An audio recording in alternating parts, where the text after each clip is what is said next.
Besti, publik lagi panas banget nih gara-gara statement Komnas Perempuan soal kasus Taufik Hidayat. Bayangin ya, kasus yang korbannya mengalami penderitaan berat, bahkan disebut sampai berdampak ke disabilitas, malah dijelaskan belum bisa dilihat sebagai penyiksaan dalam definisi konvensi anti penyiksaan versi PBB. Lah, Besti, rakyat kan dengarnya langsung melongo. Jadi kalau korban sudah mengalami sakit luar biasa, penganiayaan berulang, dampaknya berat, tapi masih harus dibedah dulu pakai definisi ini itu, publik ya wajar bertanya, ini lembaga perlindungan perempuan atau lembaga ujian istilah hukum? Komnas memang menjelaskan bahwa dalam definisi konvensi itu, penyiksaan harus punya unsur tertentu, termasuk tujuan tertentu dan keterlibatan atau pembiaran negara. Tapi ya ampun, Bu, cara menyampaikannya itu loh yang bikin hati publik nyut-nyutan. Di kasus sesensitif ini, korban lagi jadi pusat perhatian, masyarakat lagi marah.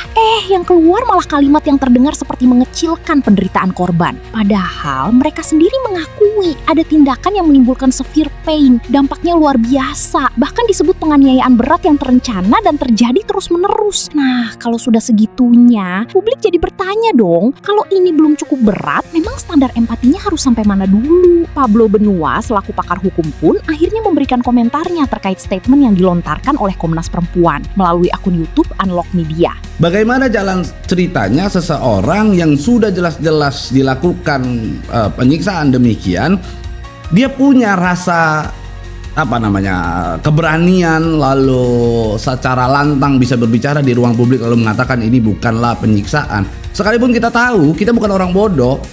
Ada Convention Against Torture itu CAT yang menyatakan bahwa torture ya, bukan tutor.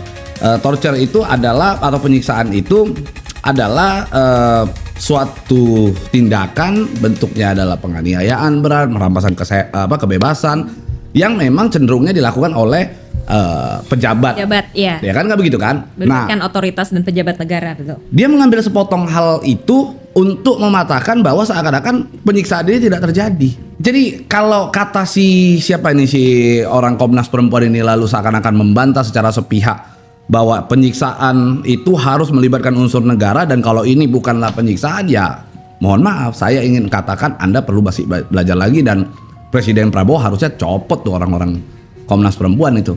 Dan setelah ramai dikritik, Komnas Perempuan akhirnya menyampaikan permintaan maaf dan menegaskan bahwa kasus ini adalah kekerasan berbasis gender yang ekstrim, sadis, dan kejam. Nah kan Besti, berarti masalahnya bukan cuma soal definisi, tapi soal sensitivitas bicara di depan publik. Karena begini ya, masyarakat itu tidak anti penjelasan hukum, tapi kalau korban sudah menderita sedalam itu, kalimat pertama yang ditunggu publik adalah keberpihakan, empati, dan keberanian membela korban, bukan malah bikin rakyat merasa seolah-olah penderitaan korban sedang diperdebatkan di meja akademik. Jadi untuk Komnas Perempuan, sedikit saran centil nih, kalau bicara soal korban, jangan cuma tajam di definisi, tapi tumpul di empati. Karena publik bukan cuma butuh lembaga yang pintar membaca konvensi, tapi juga lembaga yang hatinya hadir untuk perempuan korban kekerasan.